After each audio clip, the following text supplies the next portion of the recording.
Hello, welcome to Pokar academy. Myself Narendra Pokar. और आज हम डिस्कस करने वाले हैं the most important question of foundation engineering.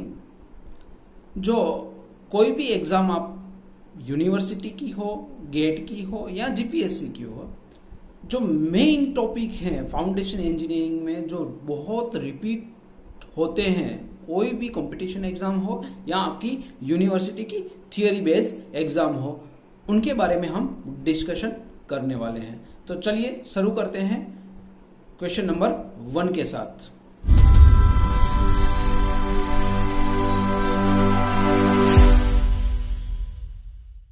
Question 1 है ultimate bearing capacity of the soil.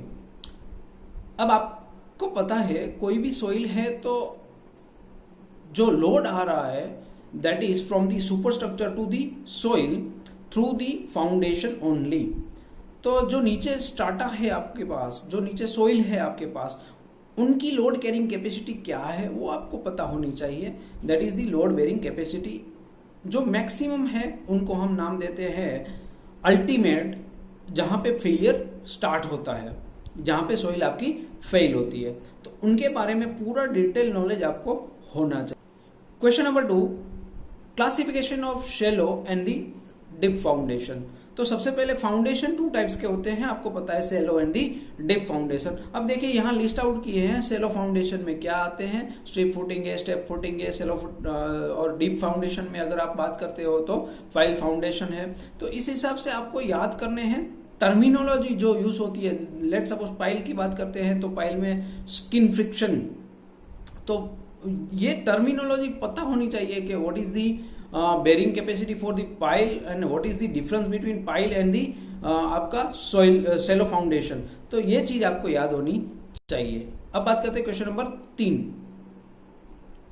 Effect of increasing the width of the footing. तो अब footing की जो विड्थ है, अगर वो हम लेट सपोज पहले हम बात करते हैं 2 मीटर की है, फिर हम बात करते हैं कि 2.5 मीटर की है, तो यहाँ फिर बात करते हैं 3 मीटर की।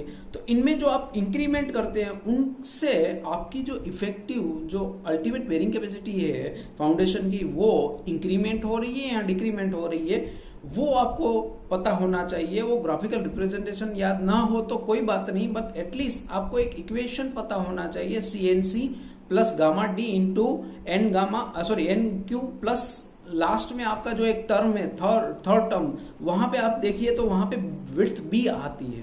तो जैसे ही आप बी इंक्रीज करोगे तो 100% आपकी सोइल बेरिंग जो आपकी बेरिंग कैपेसिटी है, अल्टीमेट लोड बेरिंग कैपेसिटी, वो बढ़ेगी कहीं ना कहीं।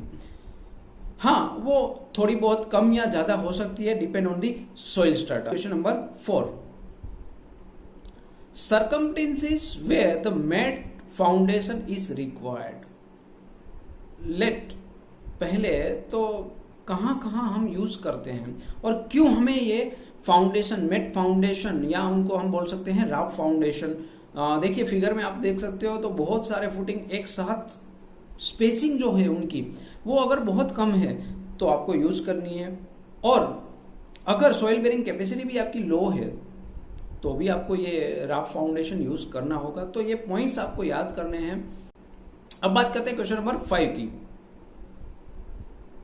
Define the bearing capacity, allowable load carrying capacity and the shallow foundation क्या होता है। तो ये जो टर्मिनोलॉजी है पूरी, कोई भी बुक आप ले लीजिए, पहले ही पेज पर आपको ये टर्मिनोलॉजी आपको मिल जाएगी। शैलो फाउंडेशन क्या होता है, जो B/D डेप्थ जो रेशियो होता है, विड्थ अगर ज्यादा है अगर डेप्थ से तो उनको शैलो फाउंडेशन कहते हैं या डीप फाउंडेशन कहते हैं। तो ये जो पूरी टर्मिनोलॉजी है वो आपको याद होनी चाहिए। अब कोई भी एग्जाम देने चाहो यहां से एक क्वेश्चन आपको मिल ही जाएगा।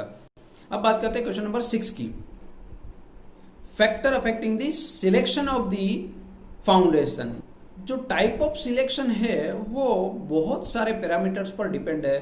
सोइल स्ट्राटा क्या है, वाटर टेबल क्या है, वाटर टेबल की कंडीशंस क्या है, और अप एंड जो वाटर टेबल की जो फ्लक्चुएशन वो क्या हो रही है, और सराउंडिंग स्ट्रक्चर्स क्या है, इनकी इंपॉर्टेंस क्या है स्ट्रक्चर की। ये बहुत सारे पैरामीटर्स आपको जानने होते हैं for the deciding the type of foundation. अब बात करते हैं question number 7, general shear failure and local shear failure, और थर्ड जो आपका होता है वो होता है पंचिंग शियर। तो ये तीनों चीज आपको बहुत अच्छे से नॉलेज होना चाहिए, और साथ में अगर कोई भी कॉम्पिटिटिव एग्जाम में जा रहे हो तो ये तीन जो ग्राफ दिख रहे हैं आपको, उनका जो सेव आपको बहुत याद होना चाहिए। और only and only general shear failure में ही आपको ultimate load bearing capacity directly मिल सकती है, या आपको डायरेक्ट पता चल सकता है। बाकी दो केस में आपको वो नहीं मिल सकती। ऐसे क्वेश्चन बहुत सारे रिपीट होते हैं, बहुत सारी एमसीक्यू एग्जाम्स जो होती है वहां पे। और अगर यूनिवर्सिटी की एग्जाम है तो इनका डिफरेंस बहुत इंपॉर्टेंट है, और इनके जो पॉइंट्स है, कैरेक्टरिस्टिक्स दोनों की, जनरल और लोकल शियर की, दोनों की बहुत सारी जो कैरेक्टरिस्टिक्स है वो बहुत पूछते हैं, रिपीट करते हैं एग्जाम में। अब बात करते हैं क्वेश्चन नंबर 8, एजम्पशंस। एजम्पशन जब भी आप बात कर रहे हो कोई भी थियरी का, तो कहीं ना कहीं वो रिलेट होते हैं टर्म्स, आपके जो डेरिवेशन पॉइंट है वहां पे जो इक्वेशन जनरेट है वहां से अगर आप थोड़े बहुत याद कर लेते हैं तो बहुत आपको आसानी होगी। ये जो तेरजागी है, पहले तो आपको जो इक्वेशन अल्टीमेट का है वो सेल ऑफ फाउंडेशन का है लिखा है, वहां पे आपको रेशियो मिल जाएगा। फिर जैसे ही आप बात करते हो लोड की, तो लोड आपको पता होना चाहिए कि एक तो यूनिफॉर्मली होना चाहिए और नॉन एसेंट्रिक होना चाहिए। तो question number 9 is how to calculate the soil bearing of capacity of the soil. अब यहाँ पे एक प्रैक्टिकल मीन्स भी हो सकता है, मतलब कि आप एक्सपेरिमेंटल भी कर सकते हो और थ्योरेटिकल भी बात कर सकते हो। ये पूरा लिस्ट आपको मैंने लिख के दिया है, तो यहां से आप at least at the end of the आपका जो एग्जाम है उससे पहले आप ये बहुत अच्छे से एक बार देख के जाइए, तो लिस्ट भी अगर याद होगा आपको तो आपके अंदर जो एक पिक्चर जनरेट हो जाएगा कि कौन कौन से टॉपिक्स में से क्या क्या कंडीशन थी, कौन कौन से। लेट सपोज मैं बात करता हूं प्लेट लोड टेस्ट की, तो आपको जैसे ही प्लेट लोड बोला, अगर आपने पहले रीड किया होगा तो उनकी जो प्लेट लोड की जो फिगर है, एक्सपेरिमेंटल सेटअप, वो आपके दिमाग में बैठ ही जाएगा। तो इस हिसाब से आप लास्ट में अगर टॉपिक भी देख के जाओगे तो भी आपको, क्योंकि आगे जो पढ़ा होगा वो रिपीट हो जाएगा आपके माइंड में, क्योंकि माइंड इस तरह से ही काम करता है आपका। और लास्ट और मोस्ट इंपॉर्टेंट क्वेश्चन, ये क्वेश्चन आपको न्यूमेरिकल में भी बहुत काम आने वाला है और थियोरेटिकल भी आपको बहुत काम आने वाला है, और वो है वाटर टेबल फ्लक्चुएशन और the effect of the water table on the your ultimate bearing capacity. यहां पे आपको ये पता होना चाहिए टोटल कौन सी कंडीशन है। पहले ये एक चीज याद रख लीजिए, 3 टर्म्स थे तेरजागी इक्वेशन है, उनमें 3 टर्म्स थे, एक सीएनसी वाला, सेकंड विड्थ के साथ आपका डेंसिटी है, और थर्ड वन जो है डेप्थ के साथ डेंसिटी है। और जो डी के साथ है वहां पे हमने नाम दिया है RW1, that is the reduction for the water table. RW2 है वो विड्थ के साथ है, RW2 जो है वो विड्थ के साथ है। तो अब क्या हो रहा है, जैसे ही वाटर टेबल अगर आपके बेस ऑफ फाउंडेशन में, तो आप देख लीजिए याद कैसे कर सकते हैं, ट्रिक कैसे याद कर सकते हैं। तो कौन सा टच हो रहा है यहाँ पे, तो आपकी विड्थ है वो टच हो रही है, तो मतलब रिडक्शन फैक्टर सबसे ज्यादा कहां पे होगा, विड्थ में होगा, ना कि डेप्थ में होगा। तो डेप्थ में तब RW1 आपका क्या होगा 1, और मैक्सिमम जो होगा, जो रिडक्शन होगा वो होगा RW2 में, वो होगा आपका 0.5। इसी हिसाब से अगर बात करूं मैं, अगर वाटर टेबल आपका टॉप पर है, मतलब ग्राउंड लेवल पर है, तो आपकी डेप्थ भी कहीं ना कहीं वाटर टेबल के कंसिडरेशन में है और विड्थ भी कंसिडरेशन में है। तो और एक चीज और याद रख लीजिए कि मैक्सिमम जो रिडक्शन होता है वाटर टेबल से वो होता है 50%, मतलब 0.5, उससे कम होता नहीं है। तो 0.5 से वैल्यू कम नहीं आने वाली है। तो आप देखिए, तो 0.5 हो रहा है, तो अब अगर वाटर टेबल ग्राउंड लेवल पर है तो 0.5 दोनों में हो जाएंगे।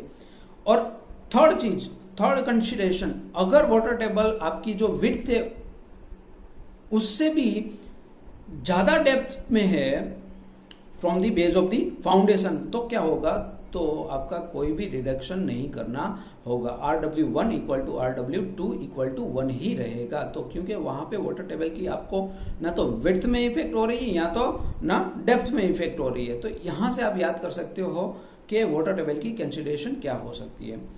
आई होप कि ये आपको समझ में आ गया होगा, और अगर एंजॉय कर रहे हो लेक्चर तो प्लीज लाइक कर दीजिए और शेयर विथ योर फ्रेंड्स।